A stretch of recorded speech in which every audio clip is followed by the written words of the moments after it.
Your coworker said it last Thursday in the parking garage on the way to the elevators. He didn't mean anything cruel by it. He just glanced back at your car, then at you, and said it the way people things they think are obvious. You still drive stick? A half smile, the kind that doesn't wait for an answer because it already thinks it has one. You said, yeah. He nodded once and kept walking. And somewhere in the 3 seconds between that nod and the elevator doors closing, a verdict got passed down that neither of you named out loud. He thinks you can't afford the upgrade, or that you haven't gotten around to it, or that you're a little old-fashioned in a specific way that doesn't quite fit with everything else about you. He filed it somewhere in the back of his mind under harmless quirk and moved on. You drove home that night the same way you've driven home for years. Left hand on the wheel, right hand on the gear shift, clutch under your left foot, talking to you the whole way without saying a word. Here is what your coworker missed entirely. You chose this,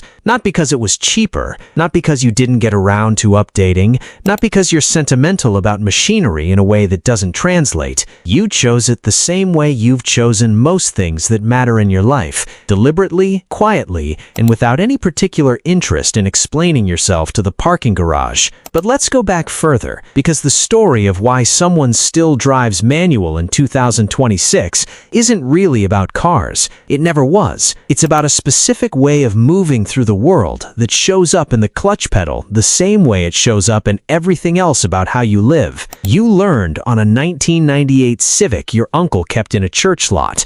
Tan exterior, cracked dash, an AM radio that only pulled in one station clearly. He sat in the passenger seat for 4 Saturdays in a row and said almost nothing. Just let you stall it, restart it, stall it again, feel the clutch find its bite point the same slow way every manual driver finds it, not by being told where it is, but by failing enough times in enough directions that your foot eventually just knows. By the 4th Saturday, you aren't thinking about the clutch anymore. It had moved somewhere below thought, into the part of the body that handles things it's done enough times to trust itself with. Your uncle got out at the end of that afternoon, looked at you through the window, and said, "Now you can drive." Not now you know how to drive, not now you have a license, just now you can. You didn't understand the distinction then. You understand it completely now. Most people your age took a different road. They learned on whatever the family had, passed the test in an automatic, and never looked back because there was nothing behind them that seemed worth looking at.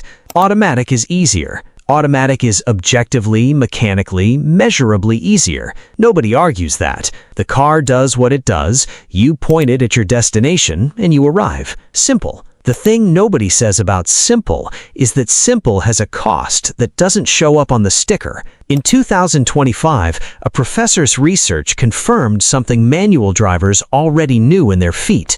The study compared brain activity across people driving manual versus automatic on identical routes. Manual drivers showed significantly higher activation in the prefrontal cortex, the region that handles attention, memory, working through problems, making decisions under incomplete information. The difference wasn't marginal. Every gear change, every clutch decision, every split-second read of the engine note required the brain to process multiple variables simultaneously in real time in ways that automatic driving simply didn't demand. The automatic driver sat in traffic and got transported. The manual driver sat in the same traffic and drove. You have a commute, 40 minutes each direction, mostly highway with a stretch of stop and go through an intersection that backs up past the light 3 times on a bad day.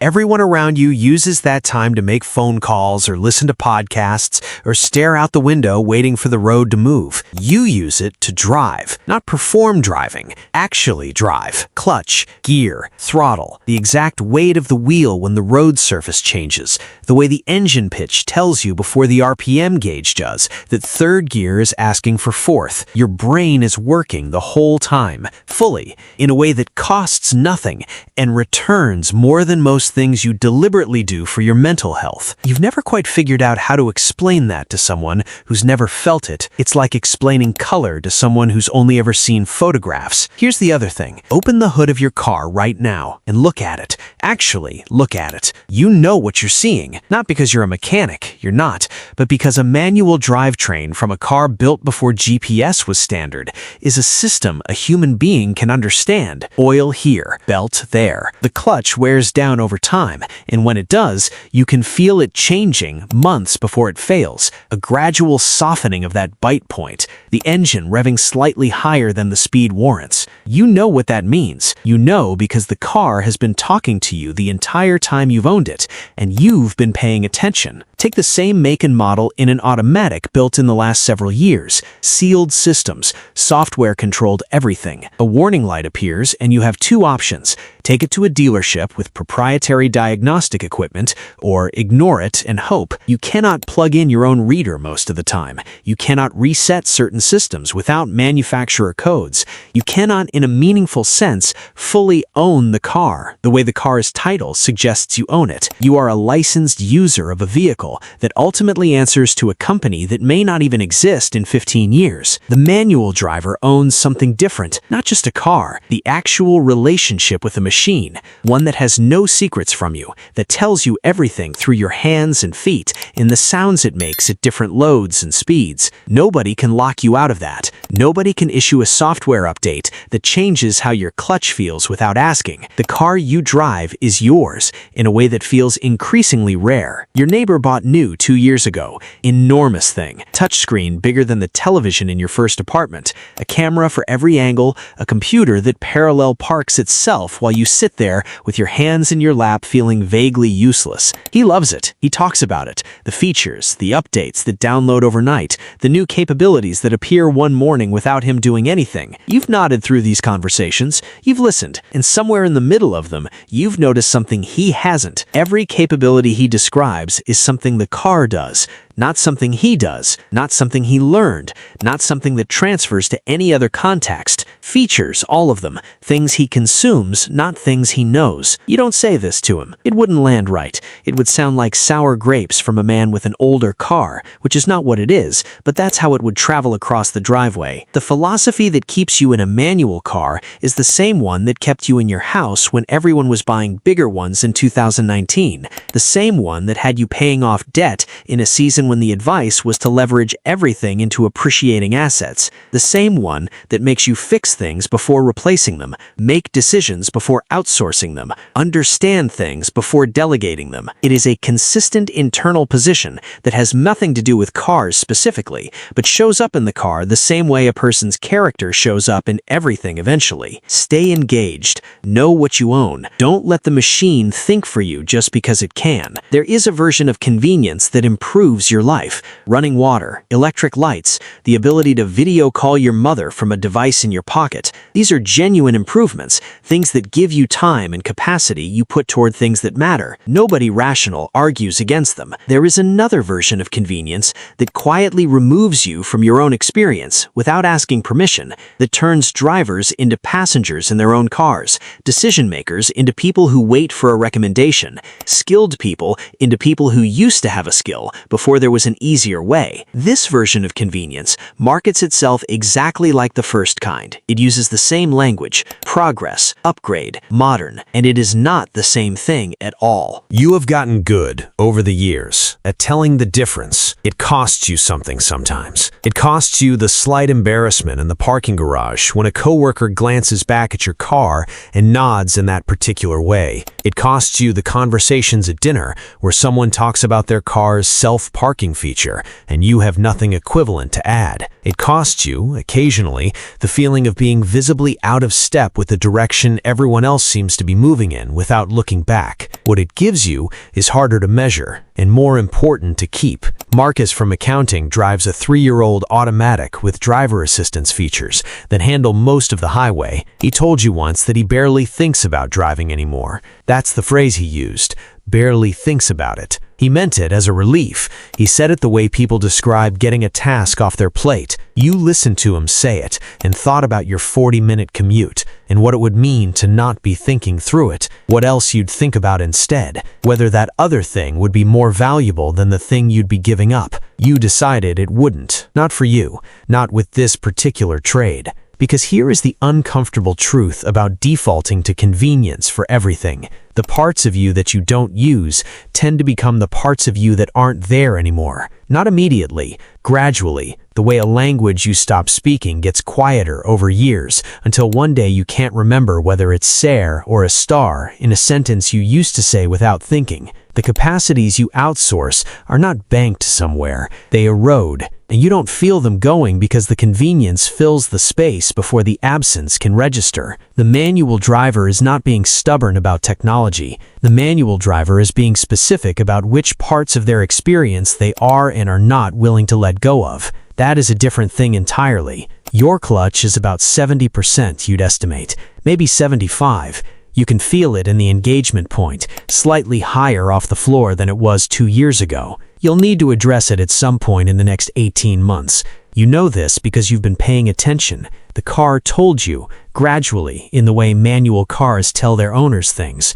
Not through a dashboard light, not through a notification, but through the quality of a physical sensation you had to have been present enough to notice. You booked a mechanic you've used for 6 years, not a dealership, an independent shop on a road you've known since you were a teenager, run by a man named Gary who has been doing this since before some of your coworkers were born. He charges fairly, explains everything, and has never tried to sell you a service you didn't come in asking about. You understand enough about what's under your hood to know when his explanation makes sense and when something isn't adding up. That's not nothing. That's a relationship with a machine that protects you in ways that are worth protecting. People around you have lost this, not because they're less capable, because they made a series of individually reasonable decisions that collectively moved them away from it, and now there's no particular reason to go back. The car handles itself. The diagnostics require a dealership. The system is sealed, and so the owner is sealed out too.